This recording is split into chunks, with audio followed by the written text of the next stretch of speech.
Bonjour à tous et bienvenue sur Reds League. Aujourd'hui les gars, on va parler de deux sujets sur cette vidéo. On va parler de Arnold, on va parler de Salah. Donc n'hésitez pas à dire en commentaire ce que vous pensez, à liker la vidéo pour qu'elle soit vue un maximum et pour qu'il y ait plus d'avis possible les gars. Donc vraiment, likez, ça m'aiderait énormément. Pour la vidéo Mercato, je vois beaucoup de messages en privé ou même sur les commentaires qui me demandent quand est-ce que vient la vidéo Mercato. Les gars, la vidéo Mercato, elle arrive. C'est juste que j'ai pas envie de faire un Mercato à la va-vite où je prends des joueurs comme ça... au compte-gouttes et puis que je fais une petite vidéo mercato. Moi, j'ai vraiment envie de faire une vraie vidéo mercato, de bien cibler nos besoins et pas prendre tout et n'importe quoi. C'est pour ça qu'aujourd'hui, je prends mon temps et je pense que je ferai une vidéo mercato fin mai, par là autour. J'ai envie de d'abord décrypter la saison de Liverpool, voir les besoins, voir ce qu'on n'a plus besoin, et puis après faire vraiment un bilan et faire une vraie vidéo mercato. Donc les gars, elle arrive, restez branchés et n'hésitez pas à donner vos avis aux commentaires. On commence la vidéo tout de suite, mais avant ça, générique.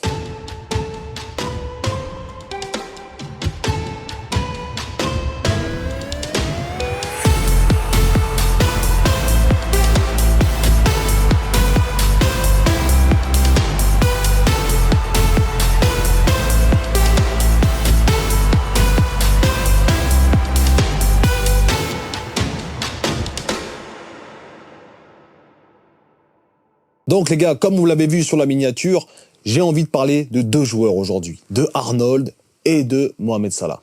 D'abord, j'ai envie de parler de Mohamed Salah parce qu'on voit qu'après l'élimination du Barcelone en demi-finale, quel match de ouf d'ailleurs, purée, j'étais avec des connaissances qui étaient fans de l'Inter, mais ils ont quasiment chialé, je les comprends, même moi j'ai presque chialé avec eux, c'était trop une folie. Enfin bref, éliminé du coup le Barcelone, donc c'est clair et net qu'il n'y aura pas de Ballon d'Or du côté du Barça. Donc pour moi, la course au Ballon d'Or est relancée les gars. La course au Ballon d'Or est relancée. Il y en a qui me parlent de Dembélé, mais c'est impossible que Dembélé ait le Ballon d'Or. Je suis pas juste un fan qui veut que son joueur gagne sans objectivité.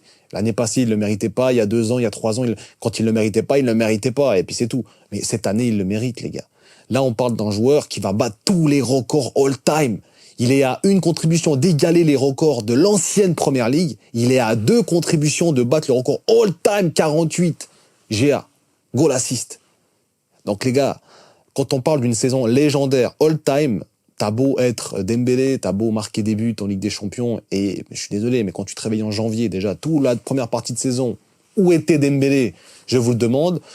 C'est pas CR7, c'est pas Messi. Le mec a pas le statut pour prétendre jouer 3 mois et être Ballon d'Or. Moi, je suis désolé, Dembélé, pour moi, quand tu vois le Paris Saint-Germain, quand tu vois les matchs, c'est surtout pas Dembélé que je retiens le plus. Il y a Dembélé, certes, mais il y a aussi Donnarumma qui est excellent. Il a été combien de fois homme du match? Il y a, contre Aston Villa, il y a un Doué qui a été excellent, un Kvaratskhelia. Donc les gars, moi je veux bien Dembélé, mais qu'est-ce qu'il a de plus que les autres?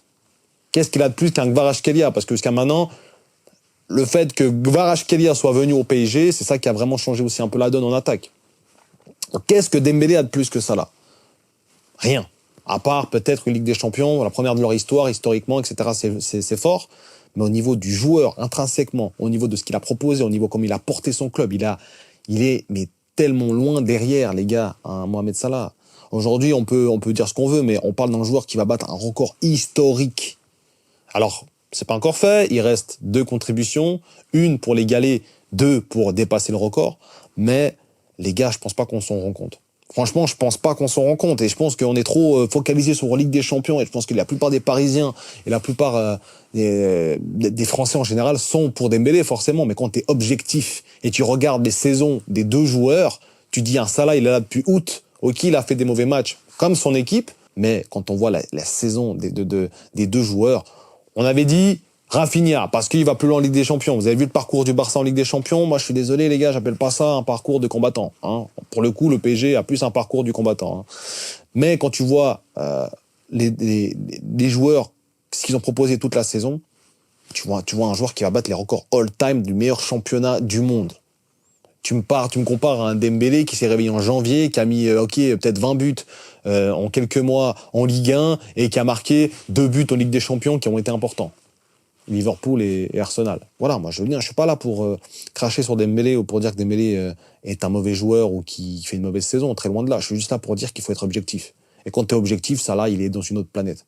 Il a fait de la Première Ligue il a terrorisé toutes les équipes de Première Ligue. Vous voyez là, tous les Parisiens, ils sont heureux de voir un PSG gagner toutes les équipes de Première Ligue. Ah mon Dieu, on est trop fort, ah mon Dieu, c'est historique, machin, on gagne toutes les équipes de Première Ligue.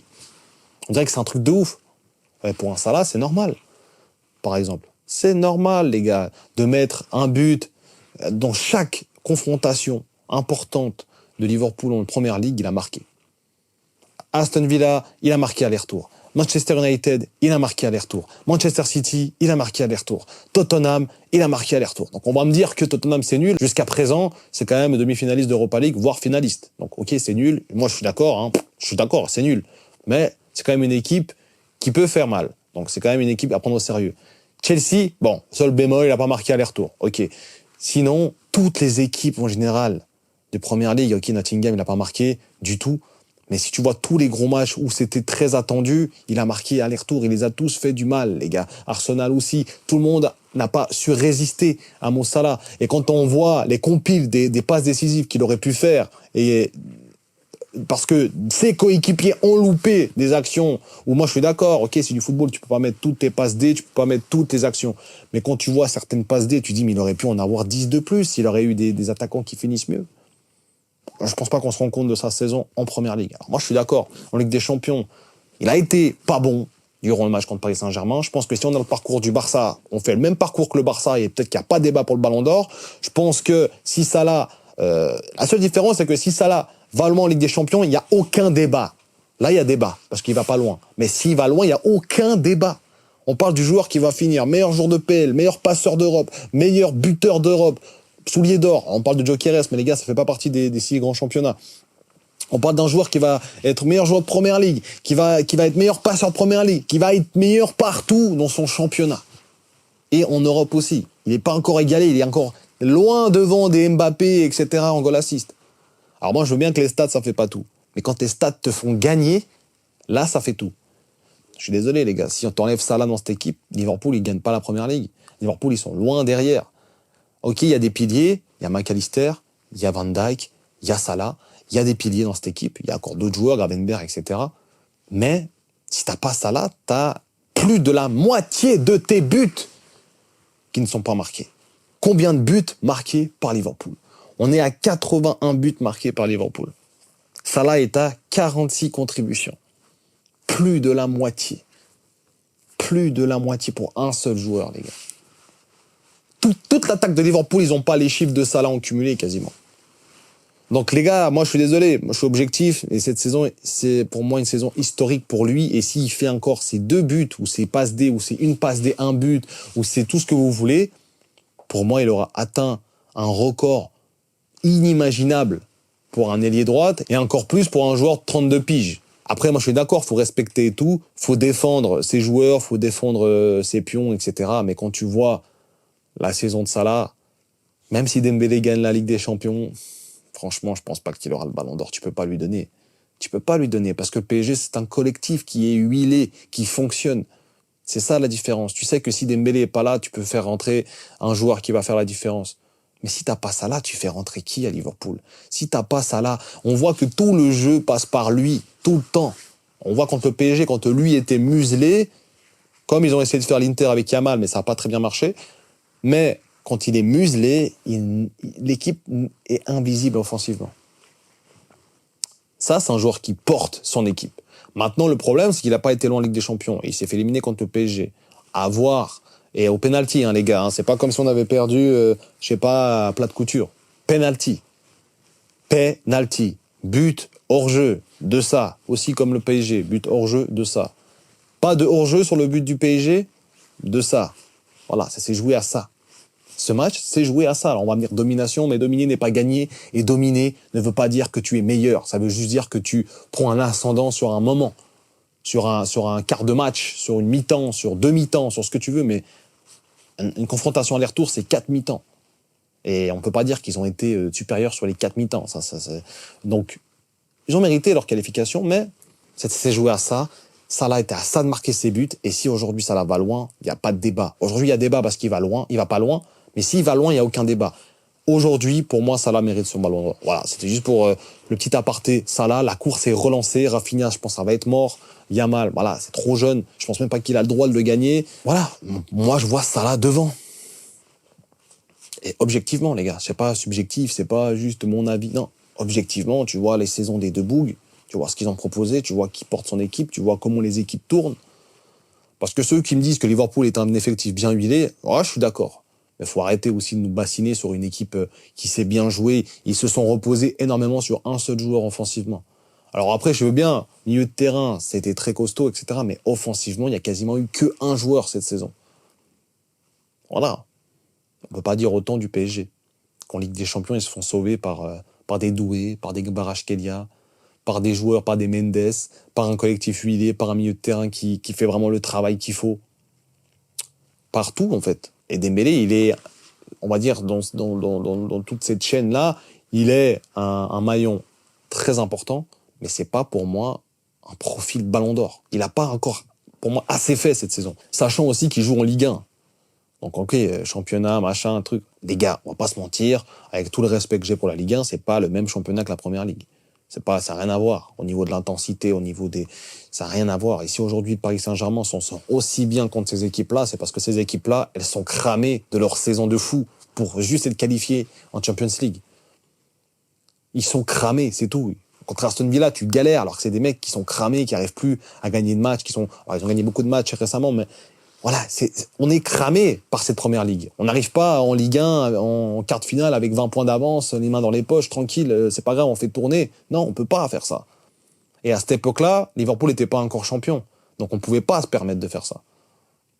Donc forcément, on est cramé, et t'as une équipe en face qui joue contre des équipes quand même qui proposent beaucoup moins d'intensité. Et quand t'arrives au jour J, bah, t'as plus de forme parce que t'as eu le temps de faire tourner, parce que tu sais que t'es champion, parce que t'as la psychologie qui est basée seulement sur la Ligue des Champions et pas sur ton championnat. T'as plein d'aspects qui changent.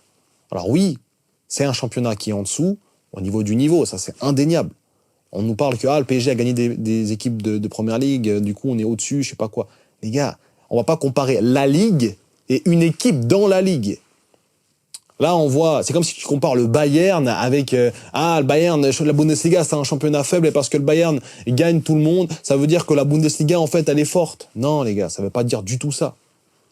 Ça veut juste dire que tu as une équipe du Bayern par exemple, parce qu'on pour le Bayern, c'est à peu près le même, je trouve que c'est à peu près le même parallèle qu'on peut faire avec Paris Saint-Germain. Deux championnats assez faibles avec des équipes des fois qui se battent, mais très souvent qui sont à la ramasse et ça donne des champions en fait qui n'ont pas eu besoin de trop forcer et qui arrivent à garder des forces pour les matchs importants en Ligue des Champions. Ce qui n'est pas le cas de la Première Ligue et de la Liga cette année ou même de la Serie A cette année. Donc voilà les gars, petit aparté pour dire que moi Salah, la course est relancée, la propagande reprend. Pour moi, il mérite son ballon d'or au même titre qu'un Dembélé, même s'il gagne pas la Ligue des Champions, parce que la Ligue des Champions, je veux juste vous dire un truc, c'est pas le synonyme de gagner un ballon d'or. Ok, c'est des matchs importants, ok, c'est des matchs qui restent gravés à jamais dans l'histoire du foot, mais c'est pas non plus c'est pas comme si Dembélé avait mis des doublés à chaque match et qu'il avait été juste impérial à chaque match. Non, on peut pas dire ça non plus. Les matchs contre Aston Villa, il n'a pas été bon. Contre Liverpool, ok, il marque un but, mais au-delà de ça, il n'a pas été bon. Voilà, moi je suis désolé. Je vois pas Dembélé Ballon d'Or, en fait. Loin de là. Pour moi, là, Salah est premier. Pour le moment, il est premier. Il n'y a personne qui peut l'égaler. Il y avait peut-être Rafinha, parce qu'il y avait une grosse saison. S'il allait en finale et qu'il a gagné, alors là, c'était sûr que c'était lui, objectivement. Mais là, c'est relancé. C'est relancé, les gars. Et surtout, en fait, ce qui fait aussi la grandeur de cette saison de Salah, ok, c'est statistique, c'est record incroyable qu'il peut battre, mais c'est surtout que s'il n'y avait pas lui, l'équipe n'est pas la même du tout. Mais quand je dis du tout, ça change tout. À la différence, au PSG, t'as pas Dembélé, ça change beaucoup, mais ça change pas tout non plus. T'as des joueurs pour remplacer. T'as des joueurs qui sont capables de porter quand même cette équipe. T'as un milieu de terrain qui est solide, t'as des forces solides. Ce qui n'était pas le cas forcément de Liverpool aussi. Changement de coach, etc. Donc, voilà. Petit aparté pour parler de Salah et pour dire que sa course au Ballon d'Or, pour moi, est relancée et qu'il reste favori pour le moment. À voir s'il bat les records, ça donnera encore plus de crédit. À voir ce que fait le Paris Saint-Germain. Mais en tout cas, même pour moi, si Dembélé gagne la Ligue des Champions, il peut être un très très bon deuxième, un très très bon troisième, mais un très bon premier, non. Tu peux pas commencer une saison en janvier et dire je vais être Ballon d'Or. C'est pas possible. Donc voilà, les gars. Petit aparté pour Mo Salah. Donc les gars, on passe directement à Arnold, notre amigos, le traître, à ce qui paraît. J'ai vu beaucoup de trucs. Voilà, en tant que fan, on voit plein de choses sur Arnold. C'est un traître qui se barre. J'espère qu'il va foirer à Madrid. Des maillots brûlés. Quand même une certaine ingratitude de certains fans que je trouve assez exagérée. Le mec, il a vécu toute sa vie là et il y en a qui pètent des câbles sur lui. Je trouve ça exagéré un petit peu. Mais moi, en fait, je trouve même que c'est une bonne chose qu'il parte. Je vais vous dire pourquoi. C'est très très simple. Pourquoi je pense que c'est une bonne chose qu'il parte. Déjà, la première chose, je pense pas qu'il rentre dans le système de slot. Il a joué beaucoup de matchs cette saison. Alors, il a été blessé pendant un petit moment, mais il a joué quand même beaucoup de matchs cette saison. Il a eu l'occasion de se montrer. Et malgré tout, je le mets même pas dans le top 5 des joueurs qui ont contribué au titre de Liverpool cette saison. Je ne mets pas dans le top 5. Pour moi, il y a des joueurs qui passent bien avant, des Salah, des Van Dijk, des Konaté, des Gravenberch, des Luis Diaz. Je peux encore en oublier d'autres. Des McAllister, des... Bon, ce boss-là, je pense pas. Je pense que c'est un peu le même... Ouais, c'est kiff-kiff. T'as déjà 6-7 joueurs qui passent devant lui. Dans le top 10, ouais. Et je pense que dans le top 10, il est 9e. Parce que, les gars, cette saison, il a très peu de passes D. Alors, c'est très correct, hein, bien sûr, pour un latéral, mais très peu de passes D. Tu vois que même dans le jeu, c'était pas incroyable. C'est pas le joueur que tu retiens de cette saison. La preuve, comme j'ai dit, il est même pas dans le top 5 des meilleurs joueurs cette saison de Liverpool. Franchement, t'en mets tellement d'autres avant et c'est mérité. Non, pour moi, c'est presque une bonne chose parce que il marche pas bien dans ce système de slot. On le voit. C'est pas un système à 4-3-3, c'est pas un système avec des ailiers hauts, c'est un système plus bas dans la construction, avec des espaces beaucoup plus courts. Et on voit que c'est plus compliqué pour lui. Lui, il aime jouer avec les longs ballons, c'est ça sa force, c'est les longs ballons. Des jeux en une touche aussi, mais pour des longs ballons, pour des passes aux profondeurs, pas pour du petit jeu combiné. C'est plus compliqué pour lui, on le voit. On le voit. Et quand on voit la saison d'Arnold, moi je trouve pas que c'est un traître, hein, les gars qui se barrent et tout, tant mieux. Par contre, ce que je vois de la saison, c'est que c'est presque bien qu'il parte. Parce que c'est quand même un gros salaire, parce qu'au niveau du club et au niveau de ce qu'il a amené cette saison, franchement, c'est pas forcément mémorable. Tu vas pas t'en rappeler. Tu vas pas dire, waouh, la saison 2024-2025 de Arnold, elle est incroyable. Non, tu vas pas te rappeler de cette saison-là. Mais loin pas, mais de très loin pas. Elle est même oubliable. Il a pas été bon, Arnold, cette saison. Il a été en demi-teinte, comme j'aime bien le dire. Il a été kiff-kiff bourricot, le mec. Il a été entre deux, des matchs bons, des matchs pas bons, des matchs vraiment transparents, des matchs sans plus. Mais pas, il y a très peu de matchs où tu te dis, waouh, waouh, Arnold. Le Arnold Prime qu'on avait connu. Waouh. Très peu de matchs cette saison. Voire, j'ai pas envie de dire aucun, mais très très peu de matchs. Très très peu de matchs.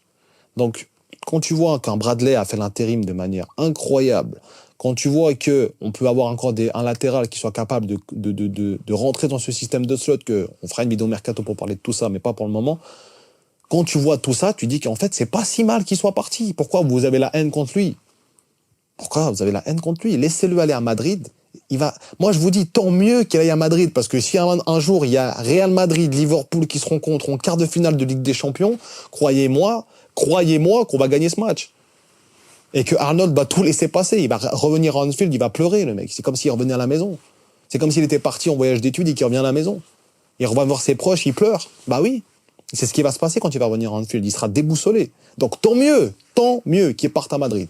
Tant mieux. Et même pour nous, on aura l'occasion de reconstruire avec des latéraux comme Bradley, qui pour moi peut s'imposer en latéral titulaire, en rotation avec un autre latéral qu'on en parlera plus tard, enfin dans une autre vidéo. Donc tant mieux les gars qui partent à Madrid, vraiment. Et franchement, nous on sait ce qu'on perd. Madrid, je suis pas sûr qu'ils savent ce qu'ils gagnent.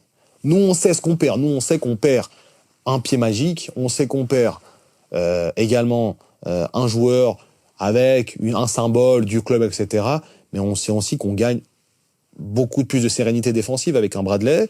On sait qu'on gagne aussi peut-être avec un autre latéral une rotation qui soit beaucoup plus fluide, beaucoup plus adaptée au système de slot. Parce qu'on peut le dire, hein, les gars.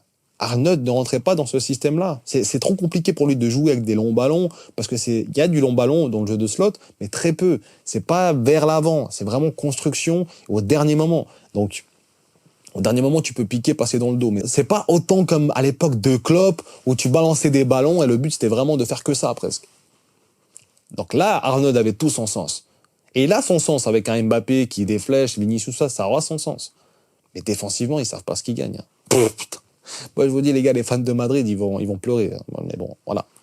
Vous êtes contents, on va pas non plus vous porter l'œil, mais les gars, moi, je vous dis, hein, vous verrez bien ce que vous avez gagné, c'est certes d'un pied impressionnant, des passes impressionnantes, irrésistibles presque, incroyables, beau à regarder, mais vous savez pas ce que vous gagnez non plus. Moi, je vous le dis. Vous savez pas tout. Donc, il y a un package, et dans le package, il y a tout. C'est comme un contrat. T'as plein de choses, c'est beau et tout, et tu lis les dernières lignes, et voilà, tu serres les dents. C'est un peu ça, Arnold. Donc, les gars, moi, je vous dis, faites attention avec Arnold et soyez pas trop dur avec lui, et surtout, fans de Madrid, soyez pas trop enthousiastes. Hein. Ça va être un bon joueur et tout, mais regardez comment ça va s'adapter aussi au système. Moi, je vous dis, les gars, c'est pas un traître. Je lui en veux pas. Vraiment pas. Franchement, c'était un peu dur au début. Peut-être les premiers jours quand j'ai appris vraiment la nouvelle, j'étais, en plus, il se barre à Madrid, chez les rivaux et tout. Non, franchement, je suis pas, j'étais pas vraiment, j'étais pas aux anges. Mais avec du recul, tu repenses aussi à la saison de Arnold. Tu repenses au système de slot, tu repenses à tout ça. Tu dis, mais en fait, Arnold, il a pas été brillant cette saison. Il a quoi comme match référence cette saison? Bon, moi, je vous pose la question. Donnez-moi un match référence. Si vous en avez, n'hésitez pas à le dire en commentaire. Hein. Moi, j'en trouve pas. Je trouve des bons matchs, je trouve des bonnes performances, mais des matchs références, comme un McAllister peut en avoir, comme même des Gravenberch. Défensivement, tout ça, il a des matchs références. Donc Arnold, franchement, les gars, on peut dire ce qu'on veut, on peut être énervé contre lui, ça peut être compréhensible. Maintenant, toujours avec du respect, parce que c'est quand même un humain, il fait ce qu'il veut, mais quand tu vois l'intégralité, quand tu vois le pour et le contre, les gars, on a plus de pour que de contre. Moi, je vous dis la vérité. Et que Liverpool sera presque meilleur sans Arnold. Ça, je vous dis la vérité aussi. Un Bradley, vous avez vu ce dernier match-là? Ok, contre Chelsea, je crois même pas qu'il a vraiment joué, ou il avait joué vite fait. Oui, il a joué vite fait. Mais le match d'avant encore, contre Fulham, par exemple, quand il rentre, mais la rentrée qu'il nous fait, les gars. Moi, je vous dis, Bradley, ça a été capable de stopper Mbappé. C'est autant capable qu'un Arnold aujourd'hui. Et j'attends de voir justement avec qui il va avoir la rotation. Parce que les gars, moi je vous dis, on va être meilleur sans Arnold. Et pour moi, c'est pas un traître. Donc voilà, respectez le choix du boy. Je trouve quand même que c'est abusé de brûler des maillots d'un mec, ça fait 20 ans qu'il est là, quoi. Il te jure fidélité presque pendant 20 ans et tu crames son maillot. Les gars, faut quand même respecter le bonhomme, quoi. C'est quand même légende du club, c'est un symbole.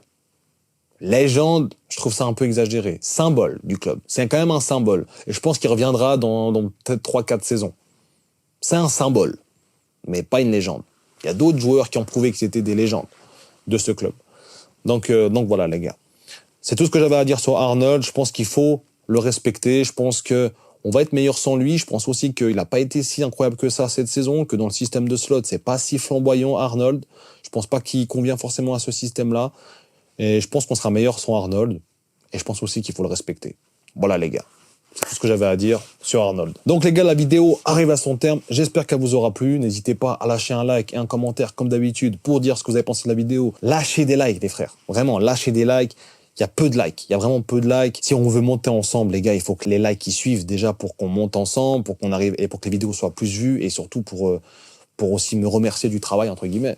C'est quand même une petite monnaie d'échange. C'est un clic sur un bouton, les gars. Donc, n'hésitez pas à liker, ça m'aide énormément. Nous, on se retrouve très prochainement, les gars, pour une nouvelle vidéo. D'ici là, prenez soin de vous. Et surtout, n'oubliez pas...